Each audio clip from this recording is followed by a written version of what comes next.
Buenas tardes, noches, bienvenidos a Pulso Económico. Bueno, dispuestos a echar este miércoles un vistazo a la bolsa, a los negocios, a los mercados, a la economía, en pocas palabras. El IBEX 35, vamos a ver su comportamiento positivo en el día de hoy. Ha crecido un 0,58% y el cierre se queda en 9.940,40, no muy lejos de los 10.000 puntos. Ese día haremos una fiesta grande. Las tres compañías que más suben en el día de hoy son CaixaBank, mira tú por dónde, ayer era la que más bajaba, hoy ha crecido en el mercado 4,38, reacción técnica, y 2,88 al cierre. CIE Automotive hoy aumenta su valor en bolsa 3,65% y cierra en 20,42%. Y el grupo de Telecinco, Mediaset, que gana 3,01% y cierra en 5,13%. Por contra, las tres compañías que más bajan en la sesión son la papelera ENCE, que pierde 2,45% y cierra en 3,82%.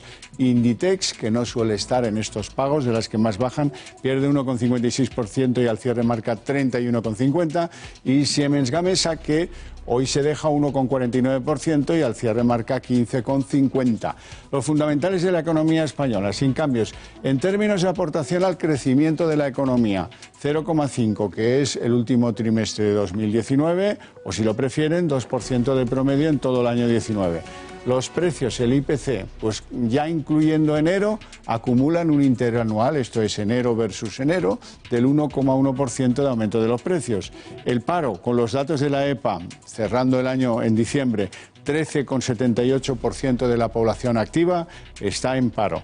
Y el Euribor, para los que negocian hipotecas, que tiene mucho interés, 12 meses de promedio menos 0,269. Hasta aquí los números, vamos con lo esencial de nuestra tertulia, la barandilla. El IBEX disipa las alertas por el coronavirus y se encamina a máximo, y eso que la bolsa española es la más barata de Europa.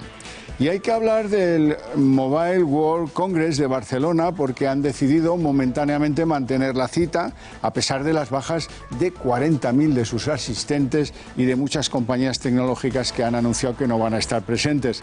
Aunque muchos dicen que esto habrá que ver cómo evoluciona el coronavirus, porque a lo mejor todavía pudiera estropearse.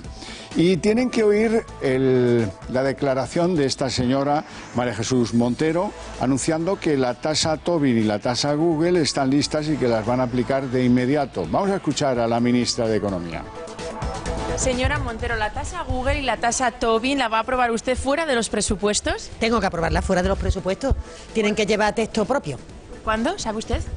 Los próximos consejos de gobierno las llevaremos. Gracias. ¿Es un decreto o si nos puede dar algún...? No, son leyes.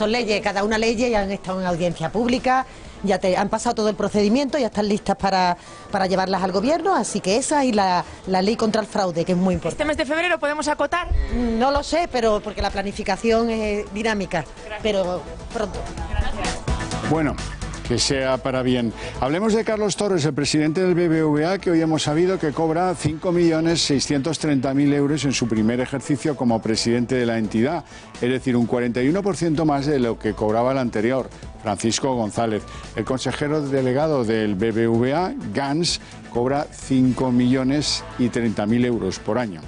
Bueno, y Ibercaja, hay que contar que Ibercaja ajustará empleo, 500 empleados y 160 oficinas, y hablar de Teresa Rivera, que dice sentirse defraudada por Jordi Sevilla en su manejo como presidente de la compañía Red Eléctrica de España. Continúa la pugna.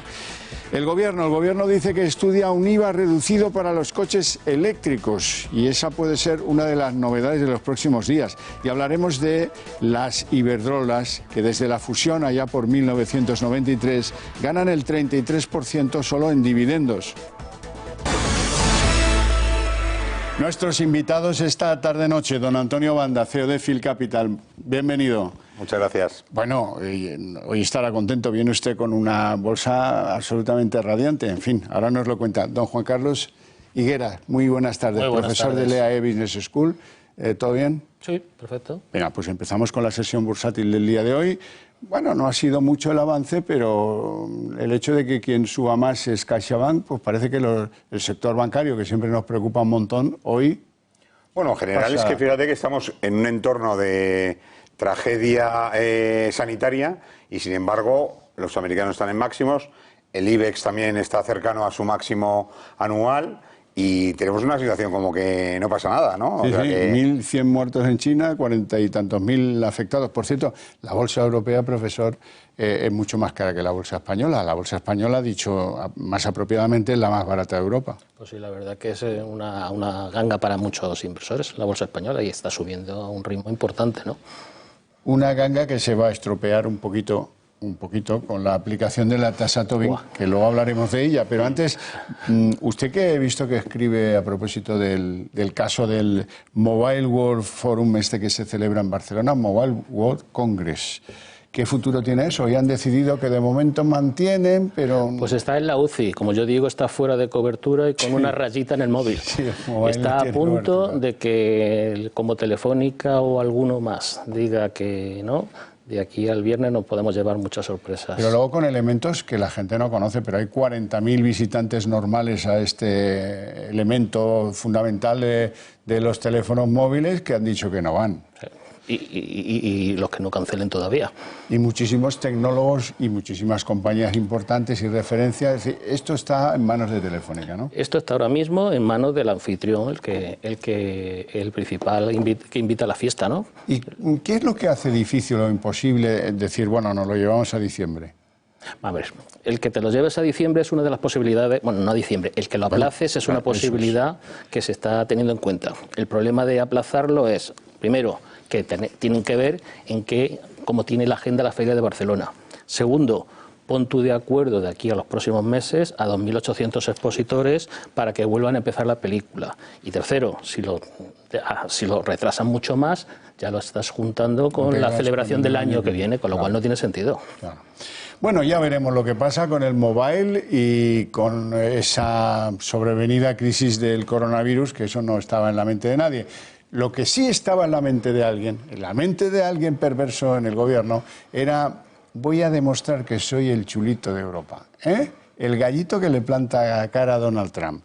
Me refiero a esta idea, una idea que no creo que sea muy exitosa, de sacar a colación la tasa Google y la tasa Tobin. Lo decía esta mañana la ministra Montero y lo ratificaba el presidente del gobierno. Las tengo en la cartuchera, voy a disparar enseguida. Y no ha tenido en cuenta pues que Francia acaba de bajarse de ese burro, del de la tasa Google, porque Donald Trump no es un individuo con el que se pueda mantener un pulso. Te fríe aranceles y lo que ganas por la tasa Google o la tasa Tobin acabas perdiéndolo en relación con las Big Five, con esas grandes compañías tecnológicas norteamericanas. Y luego hay una que afecta bastante a los de su sector, que es la tasa Tobin. La tasa Tobin, que salió como hija de todos los que estaban en contra de la globalización y que la han retirado en la mitad de los sitios donde se aplicó un ratito. En Francia duró un año. En Canadá no la llegaron a aplicar. En Suecia duró 2 o 3 años. La quitaron porque aquello era un desastre. Y aquí se quiere aplicar sobre las transacciones financieras. Es decir, cuando un inversor dice, hombre, voy a poner 30 millones en inmobiliaria colonial. Vale, pues el 0,2% se lo va a llevar el gobierno de España. Y consecuencia de eso, pues somos menos atractivos para los inversores europeos, ¿no?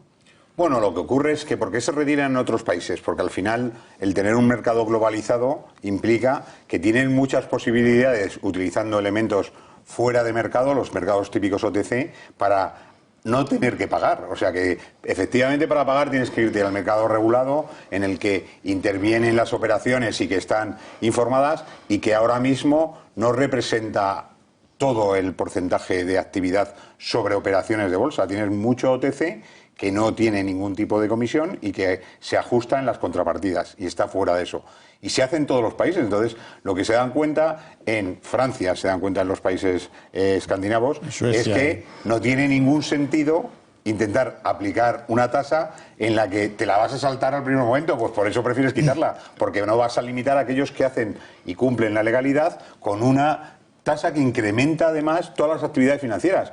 No solo, o sea, incrementa las operaciones entre compraventa de activos de activos de bolsa, de activos en bonos, pero eso, llevado a los fondos de inversión y a todos los que intervienen en los mercados, es una subida muy importante cuando tenemos los tipos tan bajos, que aplica sobre todo a la pérdida de rentabilidad de los activos subyacentes. Profesor, vamos a palmos. La tasa Google, expectativas de ingreso. Bueno, pues los más optimistas dicen que eso puede ser 1.000 millones. 1.200. Y los más equilibrados dicen que unos 600. Por ejemplo, la AIREF. Esa es la horquilla, la AIREF, de la que, salvo que nombre ministro a su próximo presidente, hay que fiarse, pues dice que entre 600 y 1.200. Pongamos por caso que eso queda en 800. ¿Qué perdemos con la aplicación de la tasa Google? Pues, por ejemplo, la amistad con Amazon, que tiene unas centrales estupendas en España y que da mucho empleo aquí, las relaciones con Microsoft, con Apple, con Google, y los aranceles que nos quiera colocar el tito Donald Trump. Es que el amigo Trump no es tonto y además de gatillo fácil. Con lo cual, es que esto de infravalorar y subestimar a Donald Trump, pues es un riesgo importante. Lo que pasa es que aquí, desde que parece que tienen todo el poder del mundo, piensan que no les va a ocurrir nada. Y cuando ves las barbas de tu vecino cortar, pues las tuyas a remojar. Y es que, bueno, vamos a... Al final el problema de las tasas es que nos las van a trasladar al resto de los ciudadanos. Entonces, se están encubriendo más impuestos a través de las tecnológicas o a través de la banca. En el caso de la tasa Google, quiero recordar aquí que está pensada para cobrar de las Google, Amazon, etcétera, y de las empresas que compren datos o que transaccionen a través de Google, que tienen que tener facturación por encima de 3 millones. Ahora vamos con la tasa Tobin y una aproximación, digamos, de carácter académico. ¿Qué se espera recaudar de la tasa Tobin? Como decía antes, don Antonio Banda en Suecia fue un auténtico desastre. Esperaban 1.500 millones de coronas suecas y apenas fueron 60. Y la quitaron. Bueno, bien, aquí, expectativas. ¿Qué dice el gobierno? De ese 0,2% con el que piensan gravar las transacciones bursátiles. Dice que de ahí se pueden sacar 850 millones, que yo, permítanme, lo dudo de todas. Pero, hombre, también es cierto que nos ponen... en la tesitura de que alguien pueda elegir invertir en Italia o en Portugal a invertir en España, porque yo no tengo por qué pagar esa tasa que quieren cobrarme por actuar en libertad en los mercados, ¿no es así? Indudablemente. Lo que pasa con este gobierno es que hace las cuentas del gran capitán, porque viendo los presupuestos que está presentando, lo que hizo hace un par de días con las rebajas en cuanto a déficit, etcétera, y aumento del gasto, necesitan justificar delante de Europa, o como sea, que van a generar ingresos. Pero ni mucho menos... Esta película no cuela en ningún lado. No, si eso no se lo creen ni ellos. La tasa Tobin está en el armario de las cosas antiguas que uno no tira, por si acaso algún día se ponen de moda, pero está arrinconada intelectualmente. Solamente algún grupo, digamos, del sector perrofláutico sigue manteniendo el interés por castigar al capitalismo con una tasa Tobin. Esto es ridículo. La han archivado donde la han implantado en todos y cada uno de esos países. Una tasa que es de ida y de vuelta, porque es la compra y la venta. Es decir, es un 0,4. Sí, ya es un 0,4. Es intentar poner poner un sobrecoste a una actividad que, si vemos qué ha pasado en los últimos 20 años, es sobre todo caer en precio. O sea, que estamos hablando que ahora mismo la intermediación bursátil está en el mínimo histórico y además muy perjudicada por todo lo que es MiFID II, intermediación. O sea, lo que está haciendo los servicios financieros europeos es poniéndose en el menor valor posible. O sea, les están penalizando para que no haya un exceso de beneficio. Si además les castigas con tasas añadidas, lo que vas a tener es que nadie va a operar y nadie va a tener... Sí. Y además tiene una cosa importante. El origen de la tasa Tobin era reducir la volatilidad en los tipos de cambio entre las divisas. Eso es. Bueno, es decir, reducir la especulación. ¿Qué ocurre? Que con esto en principio puede reducir la especulación, pero los productos más especulativos, como los derivados y otros productos financieros, ahí no les están aplicando la tasa Tobin. Esto sería la tasa Tobin 2.0. Con lo cual, tiene básicamente recaudatorio. Totalmente, claramente recaudatorio. Bueno, cambiamos de tono, vamos a los nombres propios en la bolsa y en el mercado y en la economía española. Hoy vamos a hablar del BBVA, pero no de Villarejo, que también está bien de vez en cuando darse unas vacaciones del asunto. Carlos Torres, el presidente del BBVA, cobra 5,63 millones en su primer ejercicio como presidente. Y, prepárense, el 41% más de lo que cobraba Francisco González. El consejero delegado de la entidad, que es este hombre turco llamado Gans, cobra 5 millones de euros y 30.000 para el cine, porque hay que suplementar las salidas al cine. Esto es poco, es mucho. ¿Cómo lo ve usted? Bueno, en términos de valor relativo, pues depende de su trabajo. Lo que pasa que ocurre que el BBVA, en el año que ha estado él, este último año, desde luego no se ha caracterizado por tener una buena administración, ¿no? Entonces, bueno, yo creo que él ha firmado su primer año como un acuerdo en rentabilidad y relacionado con la evolución de la acción, del precio de la acción, y lo que tiene que ver es qué va a pasar en los próximos años. Yo creo que ahí hay un problema de confianza de los accionistas y del Consejo de Administración en el propio presidente de la compañía y sobre todo que están esperando a ver qué pasa con todos los ruidos que tienen en efecto el Villarejo y efecto reconocimiento de la compañía, ¿no? Pues a mí, permítame, sí que me parece un poco un disparate que cobre un 41% más que su predecesor, siendo que su predecesor pues había sido presidente de Argentaria, había tenido una casa de valores, en fin, era un señor muy acreditado justa o injustamente dentro del mundo, sin entrar en lo de Villarejo, dentro del mundo financiero, ¿no? Entonces, bueno, Torres tendrá 30.000 virtudes, pero las tendrá que demostrar al gota financiero y de momento pues ponerse sueldazos, no sé. Hombre, a ver, yo siendo una empresa privada, lo único que tengo es sana envidia, porque además tiene un plan de pensiones de casi 22 millones de euros acumulados. Ahora, yo creo que ahora mismo está viendo los accionistas si da la talla o no da la talla, pues están haciendo una apuesta. Si no consigue mejorar mucho más los resultados durante este año, pues probablemente ese sueldo... Veremos si no se queda... Veremos.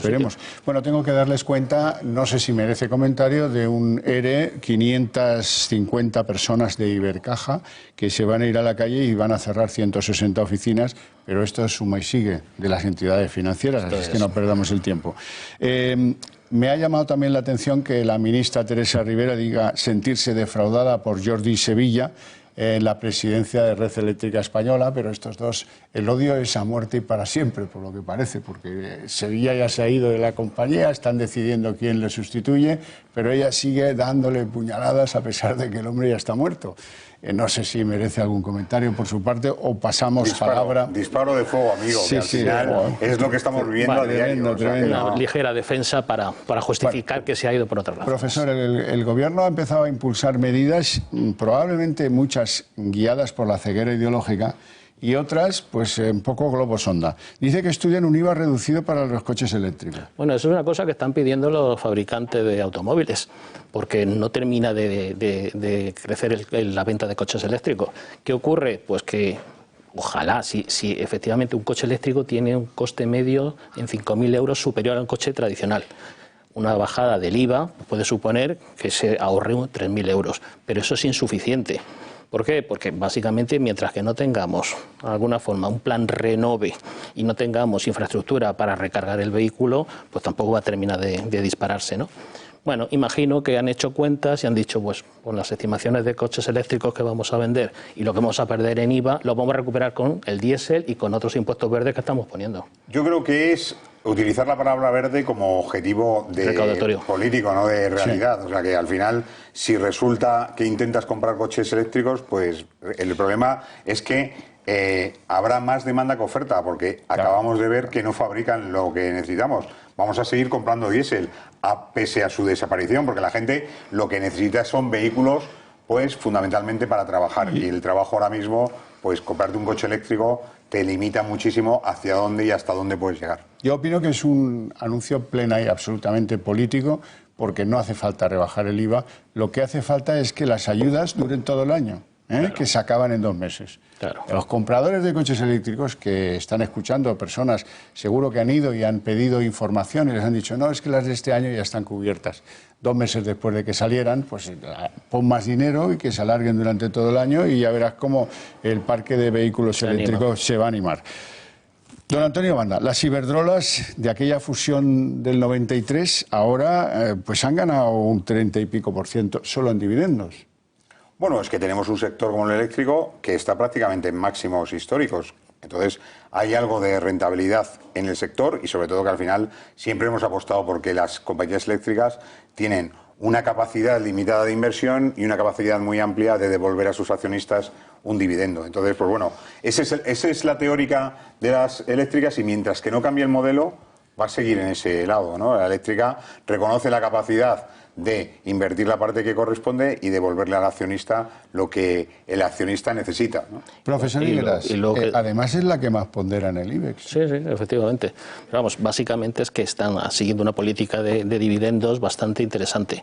Y esos dividendos, que es lo que realmente hace referencia a esto, es lo que van a suponer es un 33% más con respecto al precio de aquella famosa fusión que estaba como en €1,20 o algo así, ¿no? Claro. Entonces, pues sale bastante rentable. Bueno, desde el 93 también ha llovido lo suyo. Sí, pero mira... Que es un buen premio al inversor constante, que ese es el mensaje que hay que hacer llegar a veces. Bueno, y yo creo que al final está muy claro que cuando haces una inversión en un determinado valor, lo que analizas es qué es lo que vas buscando. Y si al final, como nos gusta muchísimo a los españoles, lo que vamos buscando es el dividendo, pues de ahí tenemos un problema, que los que pagaban dividendo, como era Telefónica o como eran fundamentalmente los bancos, se han salido de ese juego. Entonces quedan muy pocas compañías que sean capaces sobre todo de mantener el dividendo. Y Iberdrola lo está diciendo.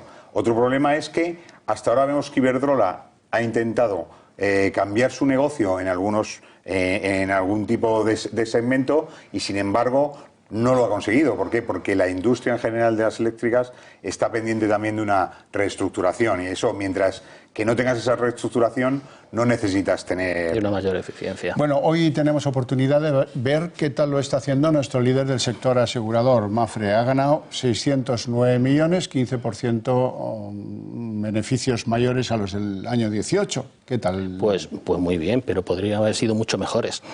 Porque podrían haber superado los 850, porque lo que han tenido son determinadas pérdidas pues por indemnizaciones en Japón o por el Dana aquí en España y por alguna otra en Latinoamérica, y además han tenido un deterioro de valor del fondo de comercio de Mapfre Asistencia. Han facturado un 7% más, 28.500 millones, o sea, van muy bien. Sí, yo creo que Mapfre, o sea, dentro de que son buenos resultados en el comparativo, podía haberlo hecho mucho mejor, pero la parte de seguros, que es la parte que le ha penalizado, tiene un problema, que es que al final no depende mucho de las situaciones excepcionales, y cuando tienes más situaciones excepcionales y eso no lo tienes reasegurado, como le pasa en ciertos casos, pues va directo a tu cuenta de resultados, ¿no? Bueno, noticias de la compraventa de vivienda. Resulta que el año pasado cayó un 3,3% y eso no pasaba desde el 2013.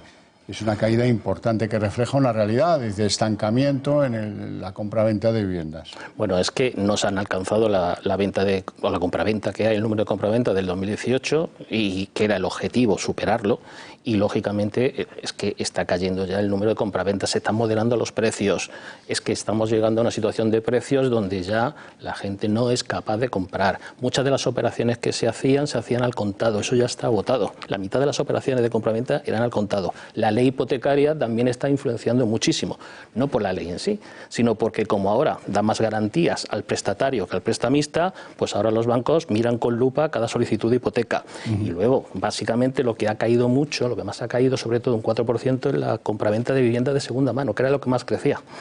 Y sigue creciendo, sin embargo, un 1% la vivienda nueva. Bueno, ¿cómo lo ve? Hemos vuelto a ver que lo que hacen y lo que hace el regulador es poner palos a lo que va bien, ¿no? Fundamentalmente porque lo que dice es que yo quiero cubrirme el culo y voy a poner aquí, en el medio de todo el proceso, una serie de rutinas administrativas que lo que hace a mucha gente es que se eche para atrás. O sea, el que el notario tenga también una responsabilidad que antes no tenía, el tasador, el propio de la sucursal que está informándote de una hipoteca, que tiene que darte la información, y como esa información contenga un error, la responsabilidad no es del banco, sino es del propio empleado del banco, que tiene que tener una preparación para informar al cliente de esa hipoteca. Y todo eso ha llevado a una carga administrativa que, además, que no se refleja en la subida del precio de los tipos, porque los tipos van en dirección contraria, ha reflejado en que todos se echan para atrás porque su margen ha bajado y no tienen interés en vender el producto. Entonces, alguien tiene que pensar si lo que nos interesa es vender viviendas o no. A lo mejor no nos interesa y es mejor hacer otra cosa. No sé. No sé. Me parece complicado. Me parece complicado, sí. Me parece que lo prudente sería intentar venderlas. Sí, bueno, sí. Después del ridículo espantoso del ministro Planas de Agricultura y del presidente del Gobierno diciendo la culpa de que los precios del campo estén tan mal la tienen las grandes superficies comerciales. Ellos se defendieron, dijeron, oiga, nosotros solo negociamos el 7% de las cosas estas, que me cuenta, el de Mercadona o el de Carrefour. Y bueno, ayer estalló la bomba deportiva, como decía José María García, porque resulta que es Mercasa, compañía pública, la que negocia el 65% de los productos del campo. Consecuencia de esas dos históricas cagadas, hoy dice el gobierno: vamos a examinar el precio de los productos que salen del campo porque llevamos 7 años sin hacerlo. Ya, pues ustedes gobiernan desde hace 3. A ver a qué estábamos esperando, planas. Estamos esperando a las cortinas de humo, las mentiras, señalar con el dedo que está muy feo. Ay. Bueno, en la línea de política intervencionista de la economía. Bueno, ahora lo que quieren hacer es, como ya hemos apartado el foco de la subida del salario mínimo interprofesional, parece que no le puedo echar la culpa a las grandes superficies ni a los supermercados, y además ahora resulta que Mercasa, que es pública, es la que al final maneja el cotarro. Bueno, pues que sepáis que voy a mirar con lupa a lo largo de la cadena de valor quién se lleva cada pedacito del coste. O sea, que aquí puede llegar el caso que el Ministerio multe a una empresa del Estado. Hombre. Magnífico. Va a ser divertidísimo de ver. Don Antonio, ¿qué le parece la cosa esta? Pues nada, muy complicado, y todo lo que viene de esta mano de dirigentes, ¿no? Que lo que buscan fundamentalmente es intentar desprestigiar a los demás, ¿no? Lo que pasa que además, como lo haces sin concepto, llega en un momento en el que tienes que contradecir lo que estás defendiendo, y eso es muy difícil. Y entonces, otra nueva noticia. O sea, que aquí el que tiras para adelante es consecuencia de la aparición de cosas para intentar que olvides la anterior. Un clavo saca otro clavo. Eso es realmente bueno, es pero imposible. usted estése tranquilo, porque ACS nos va a hacer una nueva fábrica de billetes por 75 millones de euros, que va a ser la bomba. Y como se va a tratar de darle a la maquineta bastante tiempo, por ahí estamos cubiertos. No tenemos tiempo para más, tenemos que dejarlo aquí. Yo les espero mañana a las 8 en punto para otro trepidante Pulso Económico. Gracias por elegirnos.